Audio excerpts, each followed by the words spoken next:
Hey, hi, hello. Welcome to Diana Emerson today. We are going to listen to Insane Twist, Patricia Stallings.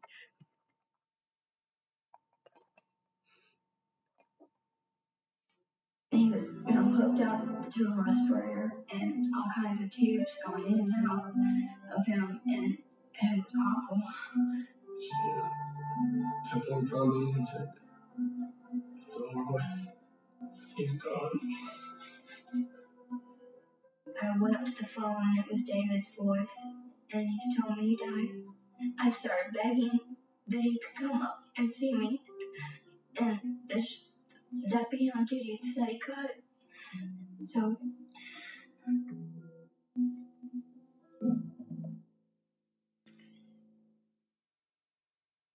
The year was 1989, when the Stallings family's seemingly perfect life took an ominous turn. David and Patricia Stallings' 3-month-old son, Ryan, fell ill. In the quiet suburb of Hillsborough, Missouri, the Stallings couple rushed him into a hospital. They were concerned, but they had no idea what was happening to their son. Vomiting, struggling to breathe, and with an insidious poison coursing through his veins, the medical staff feared the worst. He had been pumped with antifreeze. As accusations loomed over 24-year-old Patricia, Ryan's mother, she was named as a baby killer. Soon, an intensive investigation began. But what was the truth? Why would a first-time mother try to kill her own son? Living in Hillsborough, Missouri in 1989 was a charming experience, defined by the warmth and close-knit community spirit of a small town. Neighbors knew each other by name and shared a sense of camaraderie that made the city feel like one big family. The strong agricultural roots were evident, with many families engaged in farming and agriculture-related businesses. The simplicity of life allowed for children to play freely in the neighborhood streets, and friendships forged during these carefree moments. Apart from the friendly neighborhoods, the sense of family was strong. Among 1,625 people living in Hillsborough in 1989, one was Patricia Stallings. During the mid-1980s, Patricia was a clerk at a quaint little convenience store in St. Louis. Little did she know that fate had something extraordinary in store for her. A man named David Stallings was a regular customer whose visits became more than just quick stops for snacks and drinks. Their encounters evolved into something special, and in 1986, they began dating. As the years rolled by, their love blossomed. Finally, in 1988, they sealed their commitment by getting married. The vibrant city life of St. Louis welcomed them, but they chose a cozy home in Hillsborough, Missouri. Just when they thought life couldn't get any sweeter, they were blessed with a baby boy on April 4th, 1989. They named him Ryan. Ever since he was born, he suffered from gastric distress. It was not long before their world was turned upside down. In July 1989, just 3 months after their son was born, they witnessed him suffering from alarming symptoms. He was struggling to breathe and vomiting incessantly. Ryan was rushed to Cardinal Glennon Children's Hospital on July 9th, 1989. The dedicated medical team sprang into action right away. It wasn't uncommon for newborns to face health issues, but it became a problem when the symptoms did not reduce even after treatment. The medical staff put Ryan in the ICU immediately and took blood samples to check for infections. Ryan's father, David Stallings, said that the staff did not know what was wrong with him. He said, "It was just a shock to see a little baby incapacitated the way he was. It was to the point where they said, well, they don't know how long he's going to be here." It was to the point where they said, "Well, they don't know how long he's going to be here. We don't know what's wrong with him yet, so you might as well just go to the waiting room and stay out there until we can tell you what's wrong." he was, hooked up to a respirator and all kinds of tubes going in and out of him, and it was awful. David and Patricia rented a hospital room to be available whenever they were needed by the doctors. Hours were passing by, but there was no improvement in Ryan's health, nor could the doctors identify the problem he was facing. In the meantime, the hospital staff made a shocking discovery. Ryan's blood showed an unusually high level of what they believed to be ethylene glycol, a toxic component found in antifreeze. Acetone is in fingernail polish remover, for example. He goes, do you have any in the house? Patty uses it on her fingernails to remove her old fingernail polish. He goes, well, that's got acetone in it. I said, okay. He said, do you have antifreeze? I said, yes, I have antifreeze. I just rebuilt the radiator on my vehicle. The staff was polite to the Stallings couple when they informed them that their son would recover. But no doubt, everyone in charge of Ryan's safety was suspicious of the couple. Patricia and David were not allowed to be in Ryan's room alone. They were not permitted to be by the bedside, and every time they were in the room, the presence of doctors and nurses was made necessary. Now, that bothered me, but I still didn't understand because I wasn't looking at it the way they were, I guess. The detectives were called in, and David and Patricia Stallings were taken into separate rooms for interrogation. In Patricia's words, they were saying that they knew that that baby had been put by either me or my husband. It infuriated me. And I was devastated. I was blown away. I just could not believe that they could even think. I mean, Ryan was my world. You know, Ryan was so beautiful. He was perfect. Following the test results, the safety of the infant Ryan became a top priority. So when his condition improved, he was released from the hospital. But the Stallings couple were not allowed to take him home. Instead, Ryan was placed in protective custody. A social worker come up to us and told us that they were taking custody of Ryan from us. And at that point, I became very angry. Why are you doing this to us, is what I told her. And she said, well, this is policy. When there's a suspected poison, we take children from the parents and put them in foster care. His parents were allowed to see him for 1 hour every Thursday. Ryan knew when we met him the first time, he was so happy to see both of us again. He just smiled, the biggest smile you could ever possibly see on a baby's face. I just could not wait till Thursday. You know, my whole week, I would tell everybody over and over and over how last Thursday went. Despite this, Patricia Stallings was granted a brief period of alone time with her son on the 6th visit on August 31st, 1989. It was the visit when David's parents were invited for the first time. About 20 minutes later, Ryan's grandparents decided to leave, so David escorted them out and walked down the hall, leaving Patricia alone with Ryan. David was back in the room within 45 seconds at the most. However, something was not right. Ryan's health seemed to deteriorate again when he suffered from another bout of uncontrollable vomiting, only 3 days after the visit.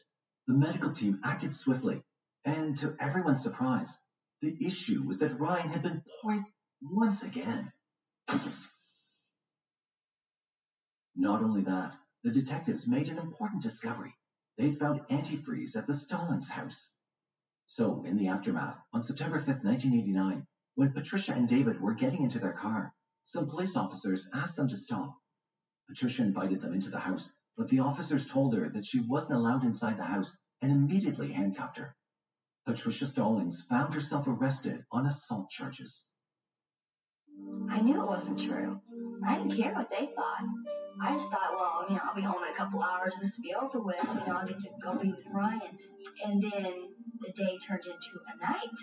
And then it got really serious. I got really scared. While his mother was behind bars, Ryan was treated for ethylene glycol poisoning.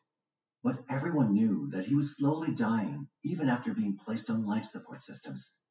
Despite the best efforts of the medical staff, his young life was on the verge of ending, so they told David to contact a minister and get him baptized. David wanted his wife, Patricia, to be there, but the judge could not let it happen. He said that, I'm not going to let a baby killer up there. And I said, this lady did not kill this baby. On September 7th, 1989, the doctors consulted with David on whether they should turn the life support machine off, and David unwillingly agreed. I told him, go ahead and shut the machine down. But I wanted to be in there with him. So for 3 hours, I sat there with him in my arms, knowing that Patty couldn't be there, watching this meter on this machine go down each time his heart would beat. It was hard. It's something I would never ask anybody ever to do. At 6:30 p.m., one of the doctors shut off the machine to monitor his heart rate. She took him from me and said, "It's over with. He's gone." So, on September 7th, 1989, just 2 days after he was admitted to the hospital for the second time, Ryan succumbed to the effects of the poison. Patricia was informed about this almost 3 hours later, around 9 p.m. I went up to the phone and it was David's voice, and he told me he died. And I started begging that he could come up and see me, and the deputy on duty said he could. So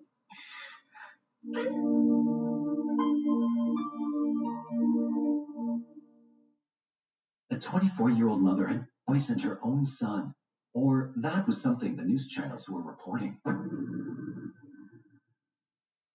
The gravity of the situation couldn't be ignored, and the charges against Patricia Stallings were elevated to first-degree murder, and she was held without bail.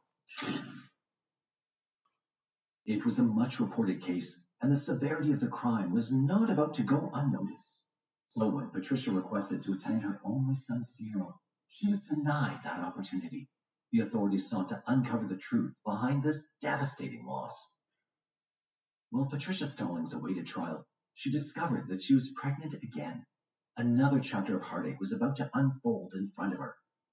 In the midst of her incarceration, she gave birth to another baby boy, David Jr., on February 17, 1990. He was 1 month premature.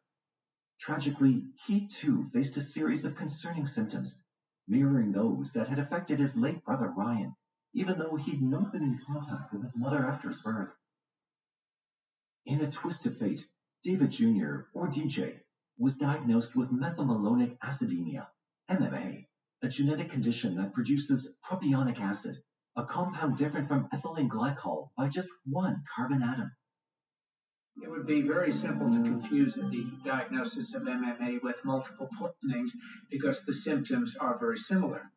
But more importantly than that, MMA and other similar disorders are very rare, and the majority of doctors either will never have seen a case, or if they have seen a case, didn't know that they saw it and actually confused it. The diagnosis was a critical piece of information, shedding light on the tragic circumstances that had befallen both of Patricia's sons. David Jr. recovered from his ordeal, but David Sr. was not allowed to take his own child back home. Instead, he was placed in foster care. While the fate of baby David was being decided, on the other hand, a legal battle ensued. This new angle of her second son being diagnosed with MMA rewrote Patricia's story, and her defense team had a strong and valid argument by now.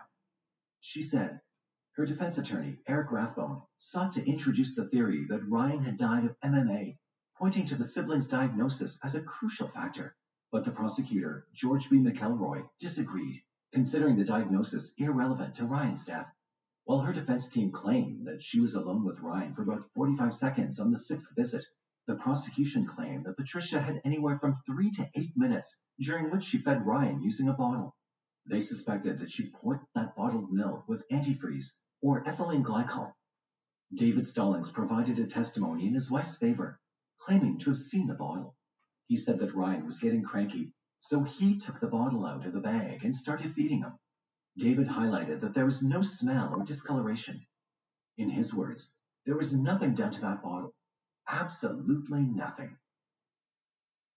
One bottle, which was identified as the bottle she had fed the baby with, actually contained traces of ethylene glycol. That bottle had actually been prepared by the foster mother and retrieved from the baby bag during a visit. But the state believes, and certainly circumstantial evidence suggests, that she slipped ethylene glycol or antifreeze into the bottle during that feeding. Ryan was taken from the visit by the DFS worker to the foster parents' home, but later that day, or actually early the next morning, was taken to what we call respite home, a temporary foster parents who kept them just for the weekend.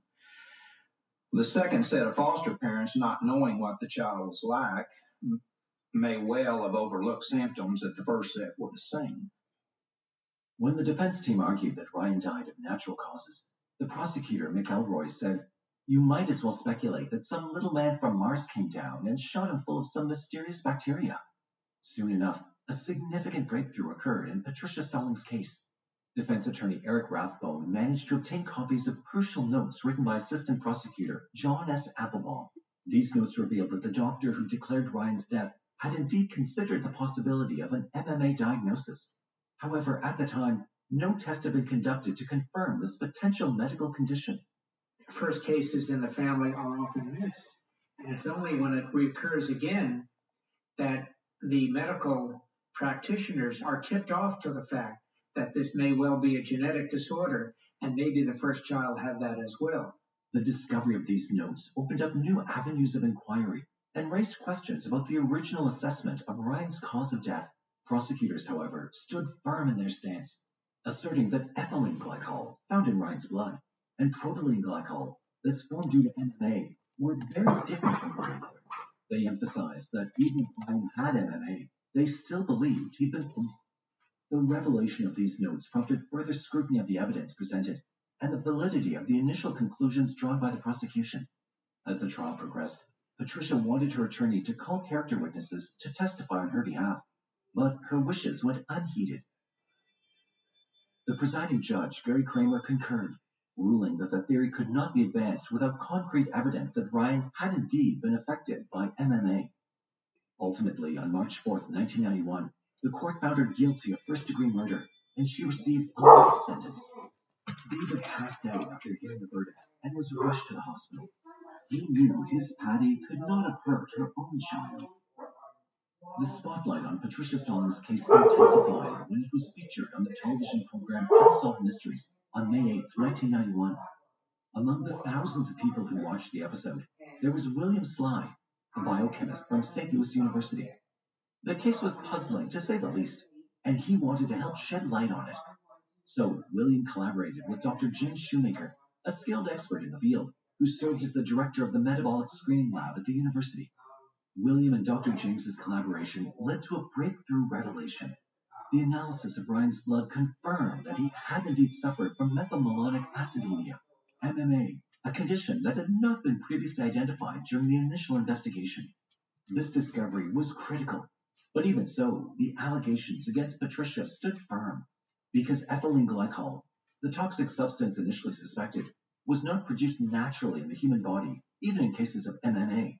So even if Ryan suffered from the same condition as David Jr., it did not explain how his blood had ethylene glycol in it.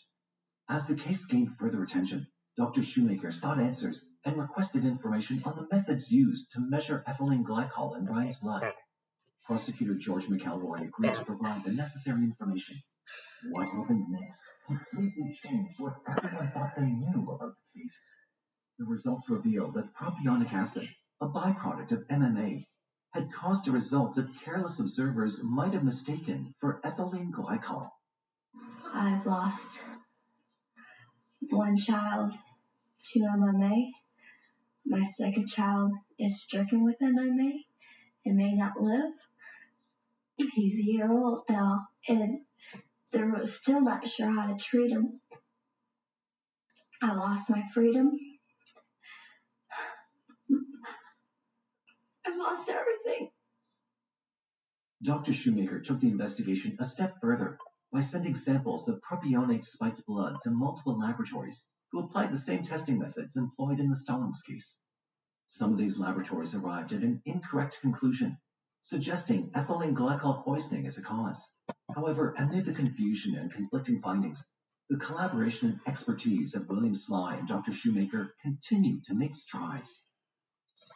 They sought additional support from Dr. Piero Rinaldo of Yale University, whose insights proved instrumental in shedding light on the case.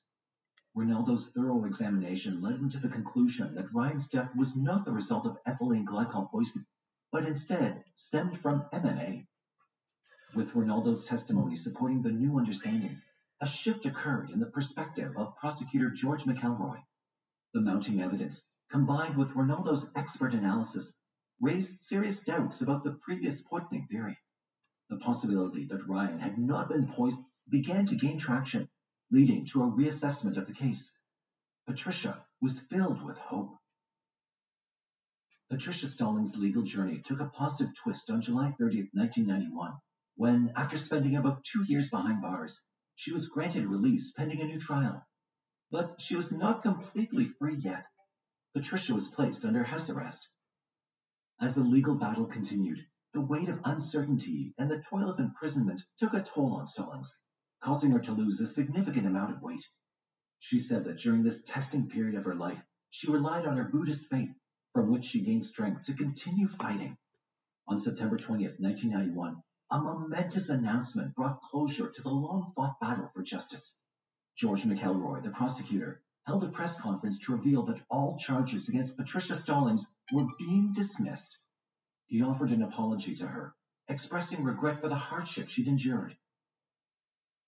Finally, the case against her was dropped. Unfortunately, we can't undo the suffering that the Stallings have endured during this entire ordeal. And I apologize to them both personally and for the state of Missouri. David Stallings said, the Stallings family was finally able to welcome David Jr. home in October 1991. Just want to make up for the year and a half that we didn't have him. It's hard to make up that much time, but I'm doing the best I can. Despite the fears surrounding his condition, David and Patricia remained steadfast in their belief that they would help him overcome his challenges. Patricia, in particular, felt a deep sense of relief and happiness to reclaim her life after the harrowing ordeal. David and Patricia decided to take legal action against those involved in the incorrect diagnosis of their late son, Ryan. They filed lawsuits against Cardinal Glennon Hospital, St. Louis University Hospital, the doctors, and SmithKline Beecham Clinical Laboratories.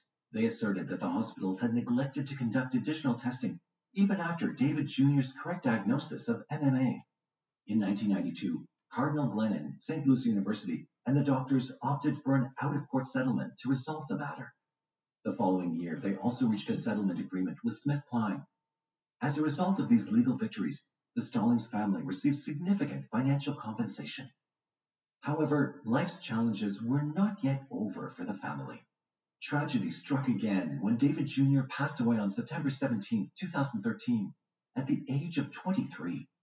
The loss of their beloved son was undoubtedly devastating.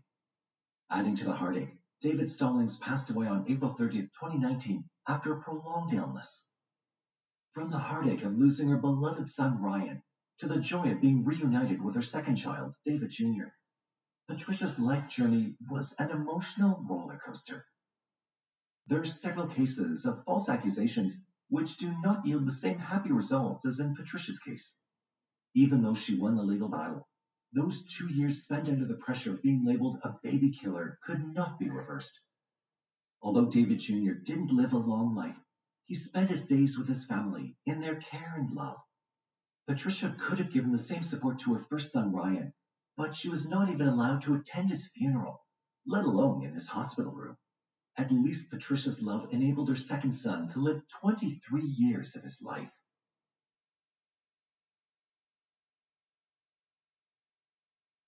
On the night of April 30th, 1996, officers from the Manchester Police Department arrived at the home of Doug and Gail Isley after receiving a distressing phone call.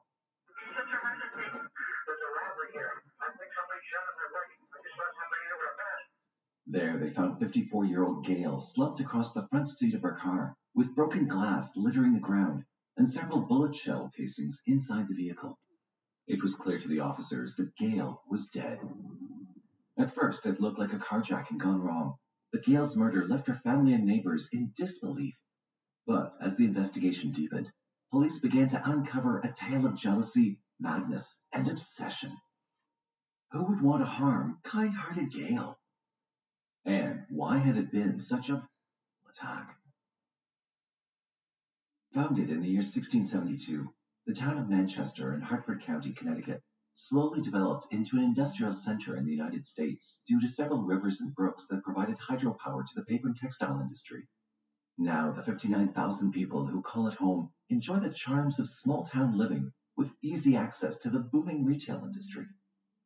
Like other cities its size, Manchester, Connecticut has its fair share of crime.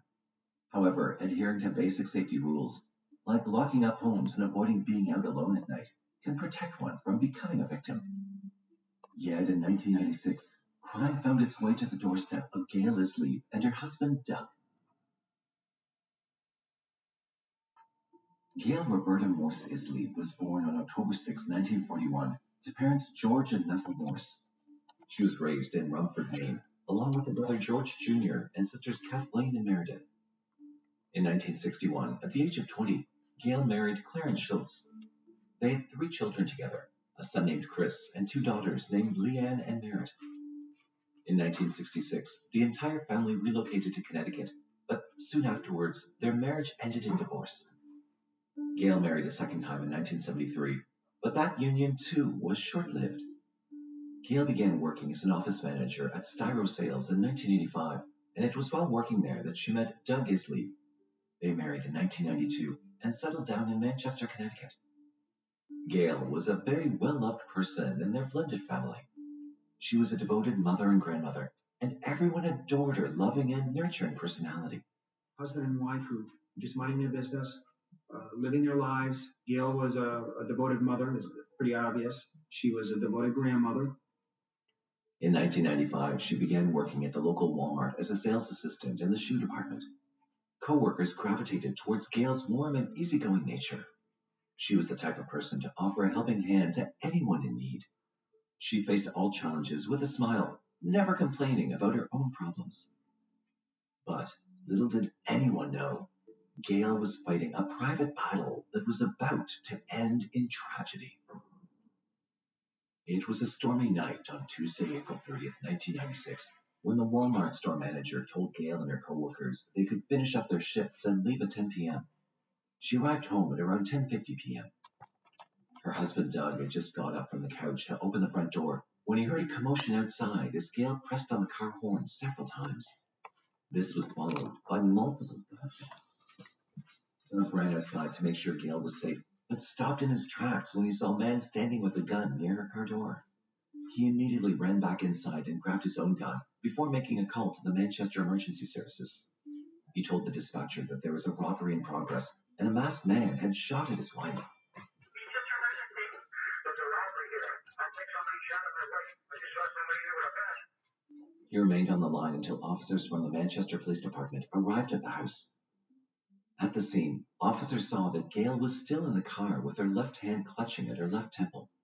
The glass on the driver's side door was shattered, and shards littered the ground and car interior. One of the officers reached into the car to check Gail's pulse, but her hand fell away lifelessly as her body slumped over the front passenger seat. The police knew immediately that Gail was dead. Crime scene technicians got to work after Gail's body was removed from the car and taken to the office of the medical examiner. Inside the car, they found 7 spent shell casings, all belonging to a .22 caliber gun, the same caliber gun that her husband Doug was holding in his hand when police arrived. The initial autopsy report indicated that Gail had been shot at point-blank range, and 5 of the 7 shots had been fired directly at her head. It was an up-close and personal attack, with signs of overkill. From experience, police knew that whomever had killed Gail knew her personally. All fingers now pointed at her husband, Doug.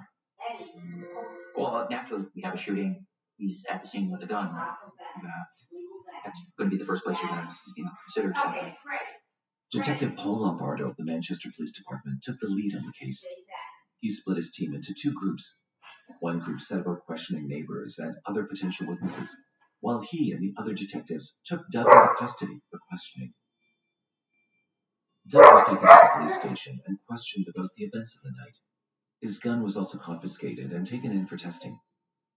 When questioned, Doug repeated what he'd said to the dispatcher during the 911 call earlier. However, he then told detectives that he believed the gunman may have been a light-skinned Hispanic person. He thought that the subject that he saw in his driveway was a Hispanic male, light-skinned male.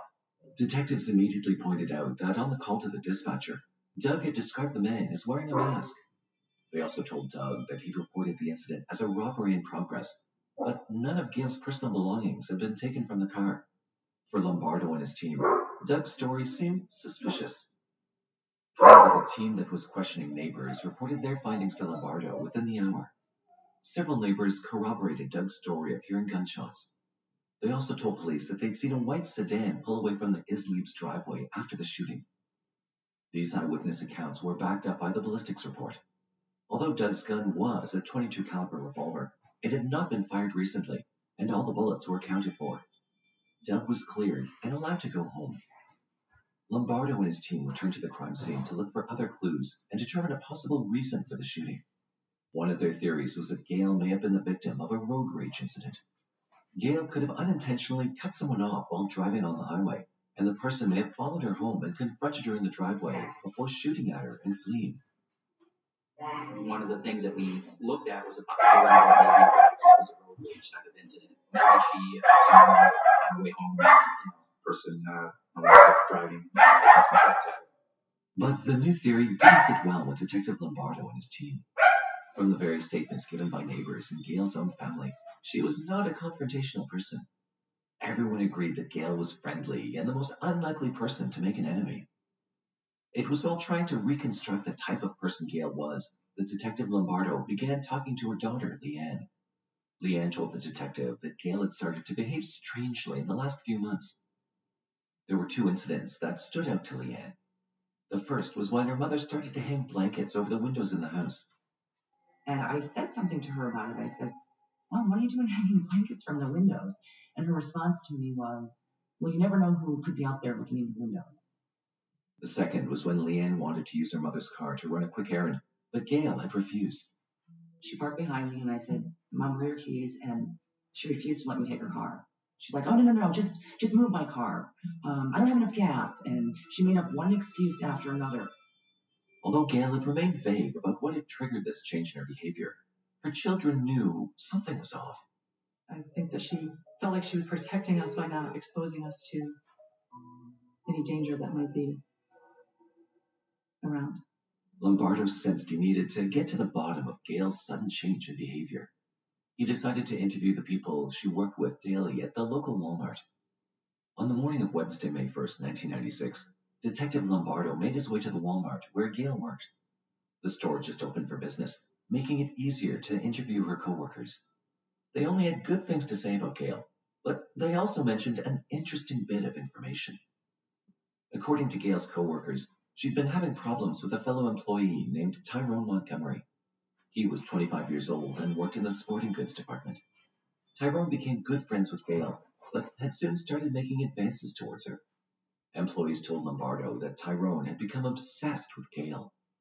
I think some of the words that the employees used were that this person was infatuated with Mrs. Isleib and would, just constantly be talking to her and harassing her. Gail had told him she was married, but he continued to pursue her despite her disinterest. On his days off, he'd come into the store and follow Gail around her department. He asked her out to dinner repeatedly, but she politely declined. Many saw him try to put his arm around her, but she kept pushing him away. Montgomery would come in on his days off and hang around the feed bar and follow Gail around when Gail was working. It became obvious that he was drawn to her, and his feelings were unrequited. Gail was not confrontational and politely played off his advances. She did, however, tell her store manager about the issue, but nothing was ever done. Another coworker told Lombardo of an eerie incident that happened a week before Gail's murder. Tyrone's car had a flat tire, so he asked another employee for a ride back to his house. It so happened that Gail was the person who offered him help. The next day, Gail had told the same coworker that while dropping Tyrone off at his house, he pulled out a BB gun and pushed it against her ribs. He allegedly told Gail that it would be so easy to hijack her, but Gail never reported the incident to police or her family. He apparently got a ride from her or gave her a ride somewhere, pulled out a BB gun. He says, see how easy it would be to hijack you. And stuck the gun in her ribs, words to that effect. It was only the coworker who knew what had happened.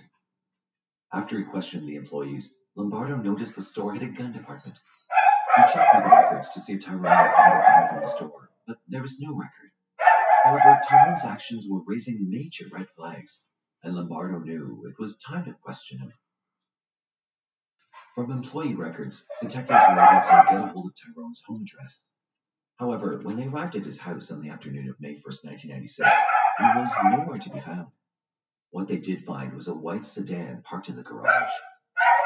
Upon speaking to Tyrone's stepfather, they discovered that the car belonged to him, and Tyrone often borrowed it. Detectives explained to Tyrone's mother and stepfather about what had happened to Gail. They also told them that Tyrone was a person of interest in the investigation, but his parents had no idea where Tyrone was at that moment. The car was impounded while police worked to obtain a warrant to search the vehicle. On the morning of Thursday, May 2nd, 1996, investigators began to search the car for any clues that could lead to answers in Gail's murder. Inside, they found a knife, an ice pick, makeup, women's clothing, a cake dish, latex gloves, and duct tape. They also found handwritten notes in the car, one of which had been partially burned and left in the ashtray. Another note looked like a love letter written to Gail. To detectives, the burnt pages looked like a criminal checklist. The notes included directions on how to disguise oneself. It also mentioned coming up with an excuse of returning a cake dish in order to gain entry into Gail and Doug's home. But what confused detectives was the mention of using an ice pick on a man. They concluded that perhaps Doug was the intended victim after all. At this point, we had no way of talking to him about that. So we had to find other means of tying these notes into Tyrone. With no way to find Tyrone and question him, detectives decided to consult a handwriting expert to link Tyrone to the murder notes. Detectives sent the notes to the Connecticut Forensic Science Laboratory to be analyzed by forensic document examiner Jim Streeter. Streeter was able to positively match Tyrone's handwriting to the notes found in the car after analyzing his handwriting employment application from Walmart. There were numerous individual handwriting characteristics and habits that I observed. We had the use of almost a cursive J in this print-style writing, and often it almost resembled a letter L, a cursive letter L. That was one letter. There was a consistent use of an entry stroke appearing to the left of the perpendicular in a lowercase e that was consistent throughout the writings of both the question and the note. But there was another spark of hope for detectives. They received a tip-off from another employee at Walmart who said that Tyrone had called in sick to work the day after Gail's murder. According to the employee, Tyrone had checked himself into the psychiatric ward at Cedar Crest Hospital in Connecticut after exhibiting symptoms of depression following Gail's death. Apparently, he had made the comment at the hospital that a friend of his had just died, and he was feeling Detectives rushed to the hospital, eager to speak with Tyrone, but hospital policy forbade them from speaking to a patient without consent. Hospital staff did confirm Tyrone had checked himself in after hearing about the death of a close friend. Detectives waited until Tyrone agreed to a brief interview. On the evening of May 2nd, 1996, detectives questioned Tyrone about Gail's murder. He denied responsibility for the murder, and instead told police that his grief over her death was the reason he checked into the hospital. When asked about owning a gun, Tyrone admitted to buying a gun from the Walmart store where he worked. However, he'd sold the gun days before Gail's murder. He cut the interview short, claiming he felt too upset to talk about Gail. But detectives were one step ahead. They had a warrant to retrieve his clothes he was wearing when he checked into the hospital. There was one problem. The clothes the hospital collected had been washed. Any possible evidence had long been destroyed. Guest pursuant to hospital policy, they had laundered the clothing before it was handed over to the Manchester Police Department via search warrant. However, there was still a ray of hope. Tyrone's boots had not been cleaned. Detectives sent the boots off to the forensic laboratory for testing. Embedded in the sole of the boot was a piece of glass. Detectives didn't want to raise their hopes yet, as the glass could have come from anywhere. Crime scene analyst Virginia Maxwell examined the glass fragment by studying its refractive index to measure how light passed through glass shards. After comparing both fragments on a light spectrum, Maxwell concluded that the glass found on Tyrone's boot matched the glass from Gail's car window. But when we do testing with refractive indices, the best we can say is that that known sample could have been the source of that costume sample. But investigators needed more proof to tie Tyrone to Gail's murder. They needed to find the gun used to murder Gail. Detective Lombardo and his team were not willing to rest until they solved the case. On the morning of Friday, May 3rd, 1996, crime scene investigators and detectives searched Tyrone Montgomery's home. They looked for the weapon used in Gale's shooting, but had no luck finding it. What they did discover were several books on how to be a hitman and how to disguise oneself. We found some indications that he had purchased some books on how to be a hitman, and what they were these books on quote unquote how to commit a murder. We began to find parallels to what he had written in his notes, some of the things he had done prior to the murder. In the basement, they found a makeshift shooting range. There was no gun in the basement either, but bullets were found in the walls and spent shell casings on the floor. The bullets were too damaged to be compared to the bullets recovered from the crime scene, but the casings were used to test against those found in Gale's car.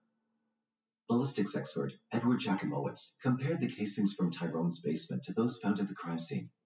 Under a microscope, Jacomowitz studied both casings and discovered distinct microscopic marks on the shells. He determined that the markings were caused by the gun being improperly assembled. A particular model of firearm was a takedown, meaning that you could break it into two pieces and transport it from one place to another. And it just wasn't quite together properly. Whoever assembled this just didn't push the frame back into the barrel tight enough.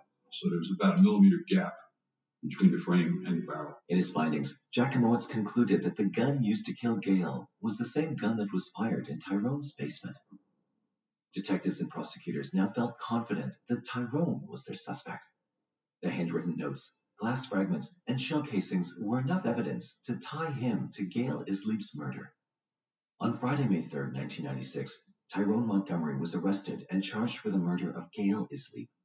Having gathered all the evidence, detectives sat down to question Tyrone. They interrogated him about the notes and the murder plot he developed. Tyrone admitted his intended target was Gale's husband, Doug. On the morning of April 30th, 1996, Tyrone had followed Doug to a tool and die plant. He planned to stab Doug when he exited his car, but had changed his mind as there were too many witnesses. When detectives presented their theory that he'd changed his plan and targeted Gale instead, Tyrone denied being responsible for the shooting. Although Tyrone refused to admit he killed Gale, the evidence spoke for itself. Tyrone was charged for Gale's murder on May 10, 1996.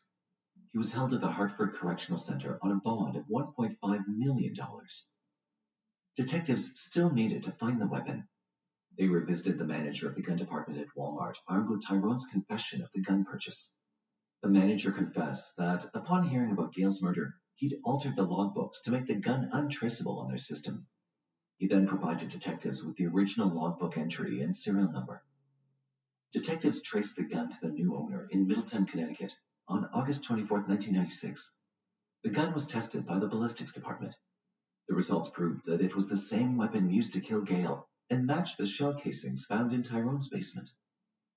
Looking at the side and circumference surface of the case, the most obvious mark in this particular case was that accidental mark left by that firearm not being properly assembled. State Prosecutor Dennis O'Connor was in charge of building the case against Tyrone Montgomery. It was his job to put forward a convincing argument as to why Tyrone was the person responsible for Gale Isleep's murder. Together with detectives, the prosecution team developed a working theory of what had led to the murder. They believed that Tyrone had become infatuated with Gale, despite their age difference. He may have sought comfort in her company and attempted to pursue her aggressively. When she rejected his advances, he became frustrated. To him, the major problem was her marriage to Doug. Tyrone then concocted a plan to get rid of Doug so that he and Gale could be together. Tyrone began researching methods of murder and kidnapping. He developed several scenarios and made notes on how to carry out the crime. He stalked Gale and Doug, learning their daily routines and movements. He planned to attack Doug in the parking lot after following him to work, but backed out because it was busy. Tyrone then opted to go for the second scenario. This time he intended to disguise himself as a woman and pretend to be returning a cake dish to gain entry into Gale and Doug's home. They believe he intended to kill Doug and kidnap Gale when she returned home that evening. However, his plan was foiled when Gale arrived home and saw him standing near the garage door. In a moment of panic, he decided to silence Gale after she started pressing on the car horn to alert Doug. Whichever way the prosecution looked at it, Tyrone had intended to murder someone that evening. Tyrone Montgomery went to trial in mid-September 1997. The prosecution, led by Dennis O'Connor, presented their theory to the jury. Over the course of 2 weeks, the jury heard testimony from witnesses who testified about Tyrone's behavior towards Gale. and from experts in the field of forensic science. Tyrone's attorney, Stephen Cashman, argued that his client never confessed to killing Gail, but the jury had come to a decision. On October 1st, 1997, after just 2 hours of deliberation, Tyrone Montgomery was found guilty of the murder of Gail Isley. His sentencing hearing was held on November 21st, 1997. Throughout his trial, he remained emotionless. However, after he was sentenced to 65 years in prison, he was given an opportunity to address the court. Tyrone then made an open threat to the investigation and prosecution team, and to everyone involved in this case against me. At some point, we will meet again. You will not stop a juggernaut. The apocalypse has spoken. In the year 2000, Tyrone appealed his conviction on the grounds that his car had been impounded and searched unlawfully. He argued that the evidence used by the prosecution was an infringement on his Fourth Amendment rights. The Supreme Court of Connecticut rejected his appeal and upheld the original verdict. Several years after his conviction, Tyrone reached out to Officer Jeff Lamson of the Manchester Police Department. During the phone call, Tyrone admitted to Officer Lamson that he was indeed guilty for Gail's murder. Tyrone has not reached out since.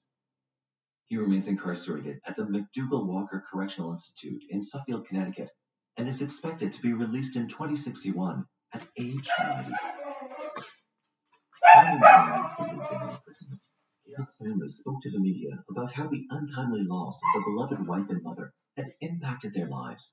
You know, I'm really sorry that I couldn't help her with that, and that she had to deal with that alone. Because I know if that was me, I would be terrified. Her son Chris and daughters Leanne and Merritt told reporters that their mother's efforts to keep them out of harm's way was ultimately what led to her death. I think that she felt like she was protecting us by not exposing us to any danger that might be. In an interview, Chris said that his mother had underestimated Tyrone's capability of hurting her. In their own way, it was a message to other families to take notice of what their loved ones may be enduring and to be aware of the signs of harassment and stalking. Gail's husband Doug continued to live in the home that they shared. It was his way of keeping the memory of Gail alive. Doug also granted interviews with newspapers and voiced his regret about not noticing something was wrong sooner. He recalled incidents when the security light would turn on randomly and their dogs would bark without being provoked. It was only in hindsight that he realized Tyrone may have been stalking them months before Gail was murdered.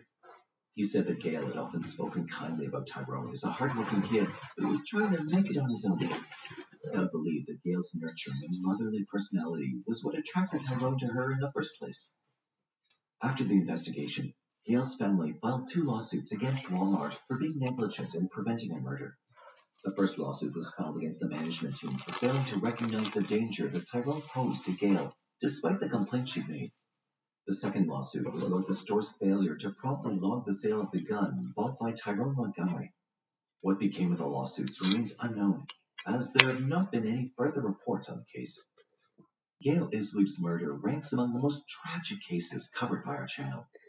It's sad to think that she was a woman who often tried to overlook people's faults and find the goodness in them. It was this very comforting nature of hers that ultimately led to her death.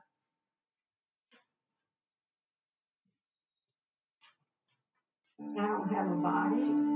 I don't have anything to tell me what happened to my son. Supposedly, alligators ate him. After 31-year-old Jerry Michael Williams failed to return from a duck hunting trip to Lake Seminole, Florida on December 16, 2000, his family knew something was wrong. Worried about his safety, they set out to search for him, but it was as if he'd vanished without a trace. After several months of searching, Mike was declared legally dead. However, the story of his disappearance did not end there. Over the next 18 years, investigators revisited the case and developed various theories, but found nothing that added up. It wasn't until an unrelated incident uncovered a web of deceit and opened up a closet full of skeletons. But what really happened to Mike? Did he disappear voluntarily or meet a tragic end? We return once again to the Sunshine State of Florida and the city of Tallahassee. With a population of just over 196,000 residents, Tallahassee is the 8th largest city in the state of Florida. It's known as a good place to live for those wanting to raise a family, with its cost of living ranking at 4% lower than the national average in the United States. Its beautiful natural environment, historic spaces, and bustling urban areas make it a cultural melting pot. However, on the downside, Tallahassee has one of the highest crime rates in the state, with it being safer than only 10% of other cities in Florida. In the year 2000, Michael and Denise Williams called Tallahassee, Florida, home. First, though, let's return to Mike's humble beginnings. Jerry Michael Williams was born on October 16, 1969, in Bradfordville, north of Tallahassee. He was popularly known as Mike. His father was a Greyhound bus driver, and his mother Cheryl operated a children's daycare from their mobile home. He had an older brother named Nick. People often referred to Mike as being humble, generous, and dependable. His parents decided against building a new house and used the money to provide both Mike and Nick with a quality education. Mike and Nick started working part-time at local supermarkets from their early teens to help their parents pay for their education. They both attended the North Florida Christian High School. Mike excelled in both academics and sport. He played football and was the student council president. Mike also developed an interest in duck hunting at the age of 15, a hobby he shared with his father. While at school, he met Denise Merrill, a cheerleader and fellow student council member. Through Denise, he became close friends with Brian Winchester and his girlfriend, Kathy Thomas. Both couples remained close friends even after graduating high school in 1988. Mike went on to study political science and urban planning at Florida State University. Before graduating, he was hired by the Ketchum Appraisal Group as a property appraiser. The company owner called Mike the hardest working man he'd ever met. On December 16, 1994, he married Denise. The same year, Brian also married Kathy. Both couples remained close friends. Mike and Denise eventually moved into an upscale but small suburb on the east side of Tallahassee. On May 8, 1999, Mike and Denise welcomed a baby girl named Ansley into the world. Mike was as devoted to his family as he was to his job. Just totally overwhelmed. She was due Tuesday, and she would maybe wait a whole other year for Mother's Day, so she came yesterday so I could enjoy this baby day with her. It was unbelievable. I have a whole new respect for my wife and women in general and what they go through to bring a new child, new life into the world. After his father passed away suddenly in the year 2000, Mike saw the need to ensure his family was provided for financially. He took out a life insurance policy valued at $1 million with his friend Brian. Mike was looking forward to expanding his family with Denise and celebrating their 6th wedding anniversary on December 16, 2000. They'd also planned a family cruise to Hawaii in a few months. Little did Mike or anyone else know what was about to unfold. As dawn broke on the Saturday morning of December 16, 2000, Mike woke up early to prepare himself for a relaxing day of duck hunting. He was looking forward to returning home later to celebrate his 6th wedding anniversary with his wife Denise and daughter Ansley in the city of Apalachicola, just an hour and a half away from Tallahassee. He attached his boat to his 1994 Ford Bronco truck, packed his gear and some food, and headed towards Lake Seminole, located on the border of Florida and Georgia. By midday, however, Mike had not returned home. Denise tried calling his phone several times, but each call went to voicemail. It was unusual behavior for Mike, as he was always available to take a call from his wife in case of an emergency. Denise was also concerned because she and Mike had made plans to spend their anniversary together. She called her father and told him that Mike had not returned from duck hunting. Denise then called Brian Winchester, Mike's best friend. Denise asked him if he could help find Mike, who she believed was missing. Brian and his father Marcus decided to drive down to the lake and search for Mike in the areas he frequented. After a long search of Mike's favorite hunting spots, they found his Ford truck parked near a remote boat launch at a cove on the Florida side of Lake Seminole. There was no sign of Mike or his boat. Brian decided it was time to call the authorities. The Florida Fish and Wildlife Conservation Commission handled the search as it was reported as a missing hunter case. Their focus was a search and rescue operation. The search focused on the 10 acres of the lake surrounding the cove where Mike's truck was found. Officers from the FFWCC used air and land support in their search. A team of divers carefully navigated the area due to the alligators living in the lake. It was a few hours later a pilot discovered Mike's boat in the water. It had drifted just 225 feet away from the boat ramp. Upon searching the boat, they found Mike's shotgun still in its case. But there was no sign of Mike.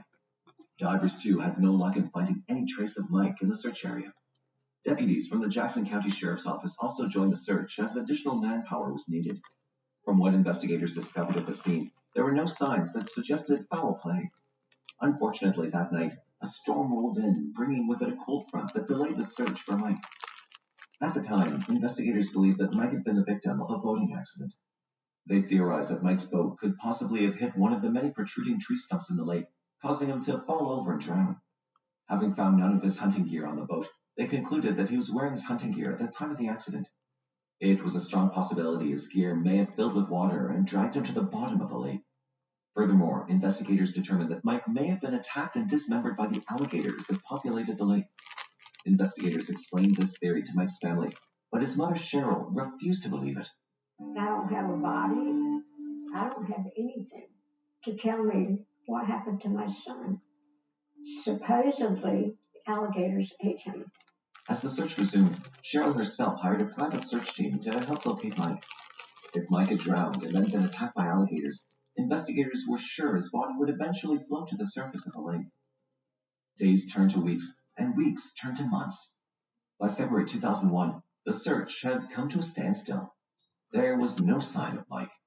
The private search team now also agreed with the theory that Mike may have been eaten by alligators. The only possible explanation for a lack of a body was that the alligators could have stored the remains in a location that search teams couldn't locate.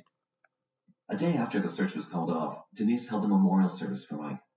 To everyone, it had seemed that Denise had come to terms with losing Mike, but Cheryl refused to keep quiet. She continued to try to reignite search efforts to find Mike, but the investigators firmly believed that Mike had met a tragic end on Lake Seminole. In June 2001, a curious discovery was made by an angler fishing in Lake Seminole. While out on the lake, he discovered a pair of waders floating in the water. He contacted the FFWCC, and a renewed search began. It was the first big break since Mike had gone missing 6 months earlier. Divers who were called to help in the search found a lightweight hunting jacket at the bottom of the lake. After bringing it to the surface, they discovered a fully functioning flashlight and a hunting license belonging to Mike Williams. The find, however, raised more questions. There were no visible teeth marks on the hunting jacket or the waders to suggest an attack by alligators. The condition of the jacket, flashlight, and hunting license were not consistent with being in the water for an extended period of time. The jacket was tested for DNA that would have been left behind had Mike been using the gear, but all tests came back negative. But the discovery was not the only surprising news Cheryl and her son Nick were about to receive. A week after Mike's hunting jacket was found in the lake, a Leon County judge granted Mike's widow Denise a petition to have him declared legally dead.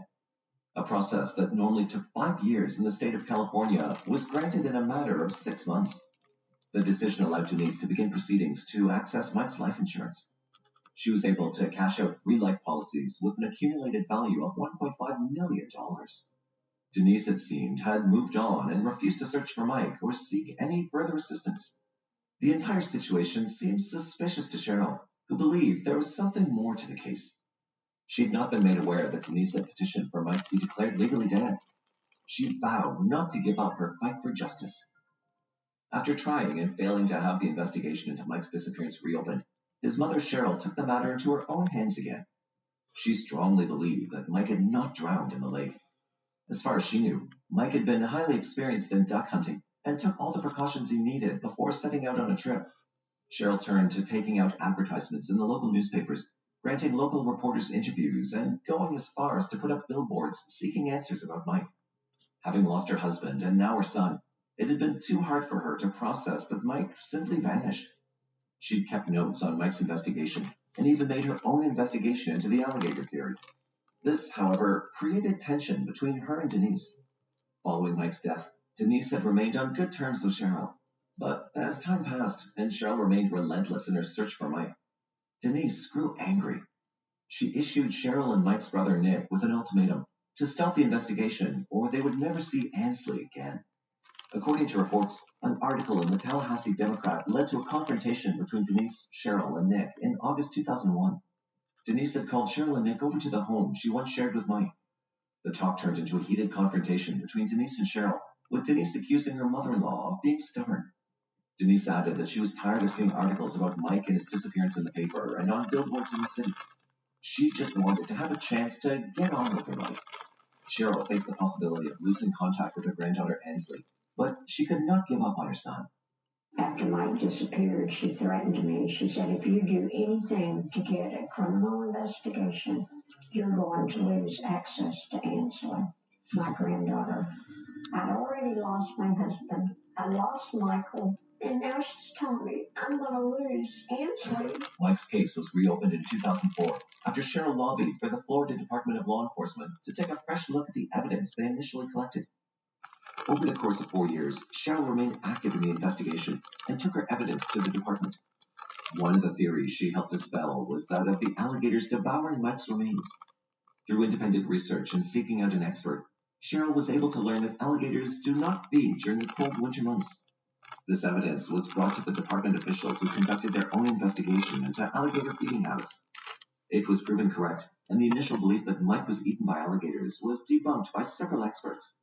Some went as far as to explain that it would be a stretch to imagine a fully grown adult male being completely devoured by alligators. Other officers who had been part of the initial investigation came forward with some of the inconsistencies they discovered during the case. The first issue began with the discovery of Mike's truck and boat. Everyone who knew Mike understood that he was a stickler when it came to safety. Mike knew the area well enough to understand the dangers of parking his truck and launching his fishing boat in an isolated and underdeveloped area. He was not the type of person to take a risk like that. He often used the concrete boat launches when fishing. Another peculiarity was with the boat itself. For one, the engine had been switched off and the gas tank was still full. If Mike fell off the boat while hunting, the engine would still have been switched on but dead, and the gas tank completely empty. The final puzzling factor was the discovery of the waders and hunting jacket. There had been no signs of damage by wildlife, nor was there any significant water damage related to being submerged in fresh water for an extended period. There were only two possible theories investigators could come up with. Either Mike had left on his own, or foul play was involved in his disappearance. Questions were being raised, and Mike's case had come into the spotlight once again. Although Cheryl finally received the breakthrough she'd been fighting for, she was about to be dealt another blow. In January 2005, things reached a tipping point between Denise and Cheryl. Following the reopening of the case, Denise denied Cheryl and Nick any access to Ansley. But investigators' suspicions were raised even further after the marriage of Denise Williams to Brian Winchester on December 3, 2005. Investigators learned that 2 years after Mike's disappearance, Brian filed for divorce from his wife Kathy and moved in with Denise. They interviewed Kathy, who told them that she suspected Brian was having an affair with Denise since 1997. Furthermore, Brian was the person who drew up Mike's insurance policy just 6 months before his disappearance. The same policies that Denise cashed mere days after her petition to have Mike declared legally dead was allowed. Brian also seemed to integrate himself into the investigation at rather crucial moments. He was the person to find Mike's truck. He agreed with the alligator theory, and he helped identify the items found in the lake 6 months after Mike disappeared. Investigators also learned of the confrontations between Denise and Cheryl. It seemed odd to them that, as Mike's wife, she did not want anything more to do with the investigation, and also tried to deter Cheryl from pursuing the case. This prompted investigators to bring both Brian and Denise in for questioning in 2005. When questioned about the day of Mike's disappearance, Brian told investigators he planned to go hunting with his father-in-law on the morning of December 16, 2000. However, he overslept after attending a concert with his ex-wife Kathy the night before. His story seemed to fit with a background investigation into his movements on the day of Mike's disappearance. During her questioning, Denise described her day in a matter-of-fact style. She said that she woke up after Mike left to go hunting. She then tended to Ansley and went about her daily routine. Later, she called to check on Mike, and after several unanswered calls, decided to contact her father and Brian to help look for Mike. Her answers were cool and without emotion, according to investigators. But the interviews did not bring investigators any closer to discovering what happened to Mike. In 2008, the Florida Department of Law Enforcement announced that Mike's disappearance was not an accident, and they believed that foul play was involved. However, without enough evidence, they were unable to issue any search warrants or pursue charges in the case. This was impacted by the fact that the initial investigation had not focused on the homicide angle at all. Due to this, all possible evidence from the crime scene, Mike's boat and truck, had deteriorated. They actively stopped pursuing the case, but investigators remained hopeful that sometime in the future, a spilled secret could lead to the truth behind Mike's disappearance. Cheryl continued to put pressure on the FDLE to look into Mike's case. When her attempts failed, she turned to writing a letter every single day for 9 years to the office of the governor of Florida. After sending nearly 2,600 letters to the office without reply, she called the office of Governor Rick Scott personally to ask why he didn't answer any of her letters. Cheryl was told that all of her letters had been forwarded to the FDLE for further investigation. Disappointed, but not deterred, Cheryl continued to seek justice. On her own, she held a demonstration in Tallahassee in 2011 to honor Mike and seek answers in this case. On the afternoon of August 5, 2016, the course of the investigation finally took a turn for the better. In a surprising twist of events, Denise walked into the Leon County Sheriff's Office to file a charge of kidnapping and request a protection order against her ex-husband, Brian Winchester. This was, however, part of the investigative team's plan over the last few years. Unbeknownst to Denise or Brian, investigators have been watching them closely over the years. They were aware that the couple separated in 2012 after Brian proved to be unfaithful in the marriage. Added to that was the tension created by the investigation into Mike's case as a possible homicide and their constant fighting. Investigators were aware that both Brian and Denise had started to grow paranoid since their previous interview with the couple. Those monitoring the couple noticed that Denise maintained her cool exterior and didn't seem to fold under pressure. Brian, however, had started to unravel under the weight of the stress. According to a few friends of Brian, he'd become a ghost of his former self. He was desperate to hold on to his marriage with Denise. Brian turned to therapy for treatment of his addictions. Denise, however, went ahead and filed for divorce from Brian in 2015. This had been the tipping point. According to reports, investigators saw an opportunity to strike while the iron was hot. The investigators knew they needed to provoke a reaction from either Denise or Brian in order to get answers about what happened to Mike. They saw their opportunity on the evening of August 4th, 2016. Investigators paid Brian a visit, knowing that he was the weak link. They explained to him that Denise planned to tell them the truth about Mike's disappearance once her divorce with him was made official. With no spousal privilege binding them, she could testify and place the blame of Mike's disappearance squarely on his shoulders. The investigators' ploy paid off, and they finally had Denise where they wanted her, in the interrogation room. Over the course of 3 hours, Denise explained her side of the story and how Brian had attempted to kidnap her on the morning of August 5, 2016, the day after the investigators had approached Brian. On that morning, Denise was on her way to work at Florida State University when she noticed a man climbing over the back seat of her SUV. She then noticed that it was Brian. She explained to officers that she believed Brian may have been sleeping in her car, lying in wait for her. She believed that he'd resorted to this after she refused to answer any of his numerous phone calls the night before. Denise went on to explain that Brian got into the seat behind her and held a handgun to her ribs. Brian then demanded she drive to an isolated area, but she didn't comply. Instead, she intentionally made a wrong turn that led to a parking lot of a local drugstore. Denise explained she was in tears at the time due to the shock of the situation, but Brian was furious and screamed at her to stop crying. She regained her composure and calmly asked him if he was planning on killing the both of them that day. Brian responded by saying he intended to take his own life because he had nothing more to live for after their divorce became final. In order to calm him down, she tried to soothe him and listen to his side of the story. Thereafter, she agreed not to report the incident to police and promised to meet with him and his father Marcus for a meeting that afternoon at Marcus's office. Once he calmed down, Denise drove him to his own truck. As he got ready to leave the car, he pulled out a backpack and began packing what appeared to be a sheet, a plastic cover, a metal tool, and a bottle of bleach. He also packed a gun into his bag. Denise realized that it was Brian's kill kit, and if things had gone any other way, she would not have been here at the sheriff's office reporting the incident. Her first instinct after Brian drove off was to get a protection order for herself and Ainsley. Officers were able to gain Denise's trust by agreeing with her assessment of Brian's behavior and gradual loss of control. Sheriff's deputies contacted FDLE Special Agent Mike Devaney and Tallahassee Police Officer David McCrane, both of whom worked on Mike's case. McCrane also happened to be Denise's brother-in-law, as he was her sister Deborah's husband. They gained her confidence by talking about Brian's kidnapping attempt before jumping straight into the real reason they were there, to get answers about Mike's disappearance. McCrane presented Denise with what they knew about Brian's behavior before throwing out the idea that if Brian could attempt killing her, it was possible he also killed Mike.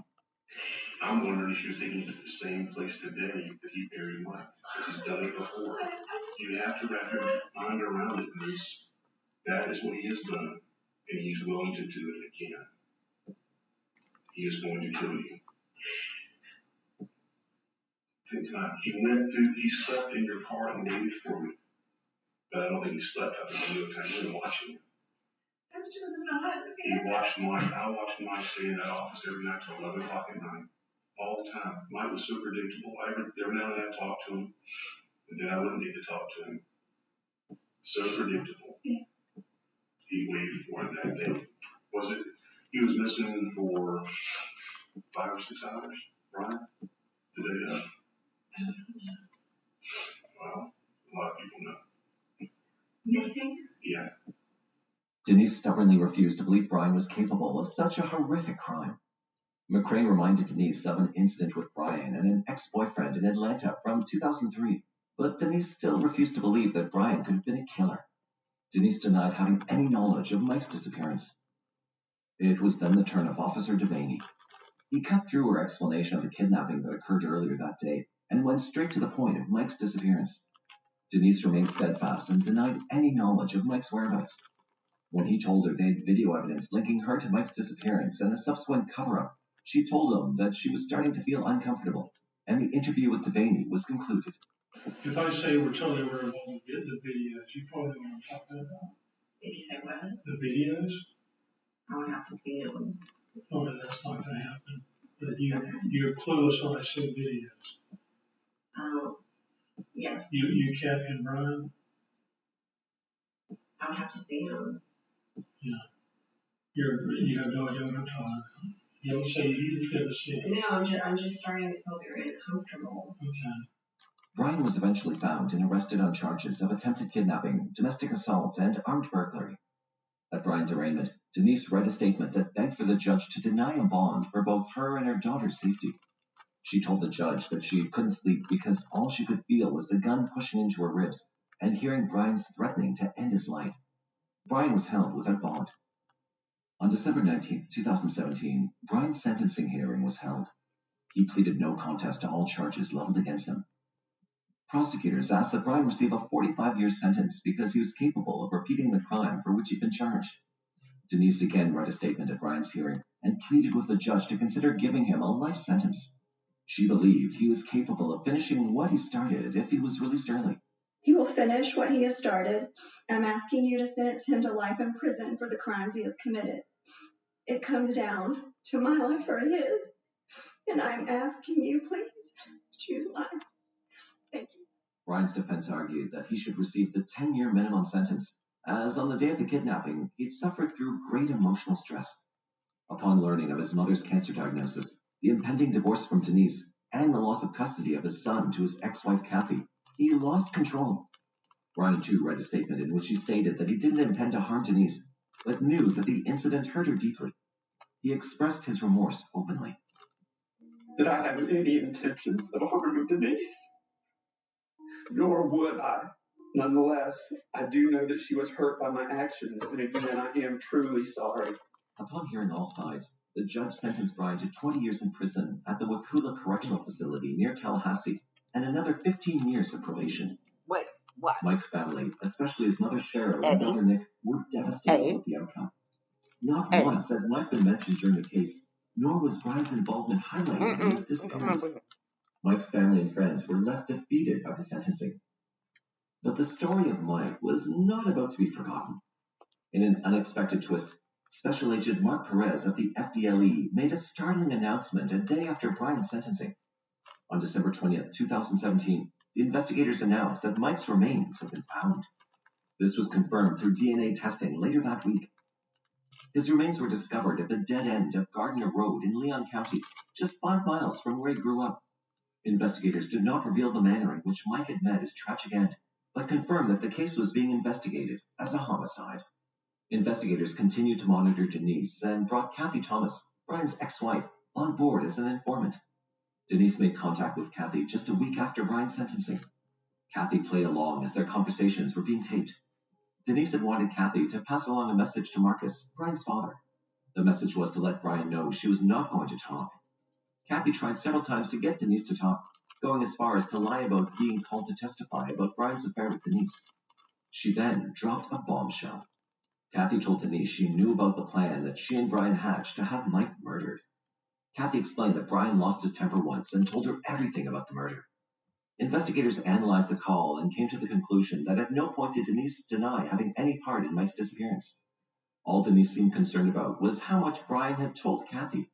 For investigators, the taped conversations were just the extra evidence they needed to put together an arrest warrant for Denise. They had already come to a plea agreement in October 2017 with Brian after his arrest for the attempted kidnapping of Denise. Brian did not hold back and agreed to turn witness in the case against Denise. He revealed to investigators the entire affair and detailed his and Denise's plan to have Mike murdered so that they could be together. Brian provided a curious detail of how they came up with a hunting trip as an alibi for the murder. He explained to investigators that on a previous hunting trip, Mike almost died after slipping into quicksand. Had Brian not been there, it was possible Mike would have perished. He explained to investigators how Denise thought that the hunting trip idea was a perfect cover-up. She believed that if God willed it, Mike would survive the planned accident. If not, then it was his destiny.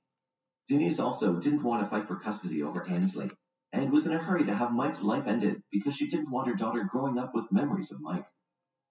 On May 8, 2018, while leaving work to go home and celebrate her daughter Ansley's 19th birthday, Denise was arrested.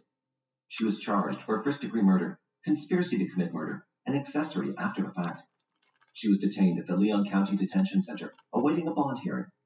In June 2018, she was denied bail and remained in the detention center until her trial began in December 2018. Denise's defense lawyer, Ethan Way, continued to appeal the charges and maintained Denise's not guilty plea.